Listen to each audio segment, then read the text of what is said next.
తొలకరి ఆసన్నమైంది. నైరుతి కోసం ఎదురుచూస్తూ రైతాంగం ఆశల సాగుకు సన్నద్ధమవుతోంది.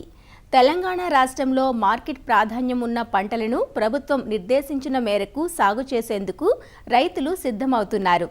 దక్షిణ తెలంగాణ క్రిందకొచ్చే ఉమ్మడి మహబూబ్ నగర్, రంగారెడ్డి జిల్లాల్లో వరి, ప్రత్తి, కంది, ఆముదం పంటలను ఎక్కువగా సాగు చేస్తుంటారు. అయితే వర్షాలు బానే పడ్డాయనో, సమయం మించిపోతుందనో, తోటి రైతులు వేసుకుంటున్నారనో ఏదో ఒక పంట వేసుకోవడం కాకుండా తమ నేలలు, నీటి లభ్యతను, అక్కడి వాతావరణ పరిస్థితులను బట్టి పంటలను ఎంచుకోవాల్సి ఉంటుంది. మరి దక్షిణ తెలంగాణ జిల్లాలో వేసుకోదగ్గ పంటల గురించి వివరాలు అందిస్తున్నారు నాగర్ కర్నూలు జిల్లా Palem Krishi Vigyan Kendram programme coordinator doctor Prabhakar Reddy. మన దక్షిణ తెలంగాణ మండలంలో ముఖ్యమైన పంటలను మనం చూసినట్లయితే వరి, ప్రత్తి, తర్వాత మనకి జొన్న, కందులు, పెసర్లు, మినుములు, అలాగే ఆముదం. ఈ పంటలు ఎక్కువ మోతాదులో, ఎక్కువ విస్తీర్ణంలో సాగు చేస్తున్నారు.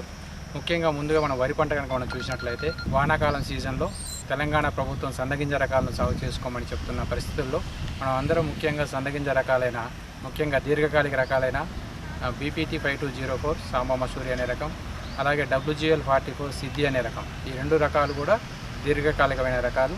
కానీ ఇప్పుడున్న పరిస్థితుల్లో మనము ఈ దీర్ఘకాలిక రకాలను మనము సిఫారసు చేయటం లేదు. ఎందుకంటే వీటిలో ఉండే అధికంగా వచ్చే రోగాల వలన మనం ఈ బీపీటీ వెరైటీని సిఫారసు చేయటం లేదు.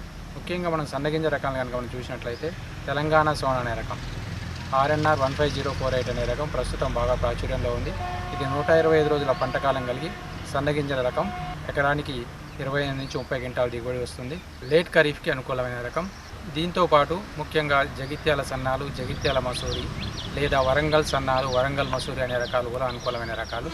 ముఖ్యంగా వానాకాలంలో బతుకమ్మ అనే రకం, KNM 118 కూనారం సన్నాలు అనే రకం, లేదా JGL 24423 జగిత్యాల రైస్ 1 అనే రకం, లేదా MTU 1010 125 రోజుల పంటకాలం కలిగిన రకాలు. రెండో అతి ముఖ్యమైన పంట కనుక మనం చూసినట్లయితే కంది. కందిలో ముఖ్యంగా స్వల్పకాలిక కందికి చూసినట్లయితే PRG 176 ఉజ్వల అనే రకం మనకి వానాకాలానికి అనుకూలమైన రకం. ఇది తక్కువ వర్షపాతం కలిగిన ఎర్రచలక నేలకు అనుకూలమైన రకం.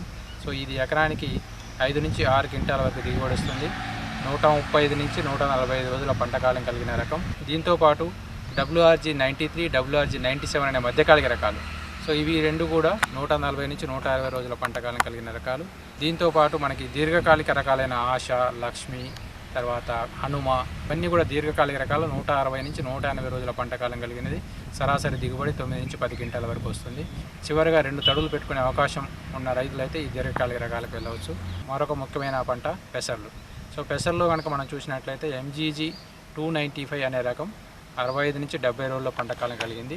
దాంతోపాటు స్వల్పకాలిక పంట రకం WGG 42, దీన్నే యాదాద్రి అంటారు. ఇది 55 నుంచి 65 రోజుల స్వల్ప పంటకాలిక రకం. సో ఈ రకము లావు కాయలు, పెద్ద గింజలు, మెరుపు గింజలు కలిగిన రకం. దీంతోపాటు మినుము పంట కనుక మనం చూసినట్లయితే PU 31 అనే రకం బాగా ప్రాచుర్యంలో ఉంది. 70 నుంచి 75 రోజుల పంటకాలం కలిగినది. 6 నుంచి 8 క్వింటాల వరకు సరాసరి దిగుబడి ఇస్తుంది. సో ఈ రకం పంటపైన నూగు ఉంటుంది. ఇది పల్లాకు తెగులను తట్టుకుంటుంది. దీంతోపాటు మనం మిగతా పంటలు కనుక మనం చూసినట్లయితే ముఖ్యంగా జొన్న పంట కూడా మన దక్షిణ తెలంగాణ మండలంలో ఎక్కువగా పండిస్తున్నారు.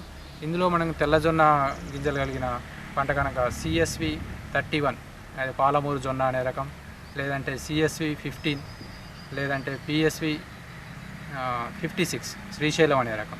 సో ఈ రకాలు కూడా తెల్ల జొన్న గింజలు బోజు తెగులను తట్టుకుంటుంది. వీటితో పాటు CSV 15 కానీ 16 కానీ CSV 27 అనే రకాలు కూడా, ఈ తెల్ల జొన్న గింజ రకాలు కూడా మనకు వానాకాలం పంటకు అనుకూలమైన రకాలు. దీంతోపాటు మన ఆముదం పంట కూడా మన దక్షిణ తెలంగాణ మండలంలో ముఖ్యంగా నల్గొండ, పవనవర్లు కొన్ని ప్రాంతాల్లో సాగు చేస్తున్నారు. సూటి రకాలు, హైబ్రిడ్ రకాలు అందుబాటులో ఉన్నాయి.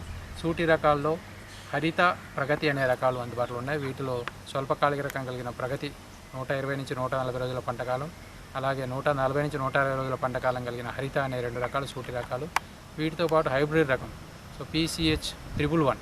సో ఈ రకం కూడా మనకి 120 నుంచి 140 రోజుల్లో పంటకాలం కలిగింది. దీంతో పాటు DCH 177 అనే రకం కూడా హైబ్రిడ్.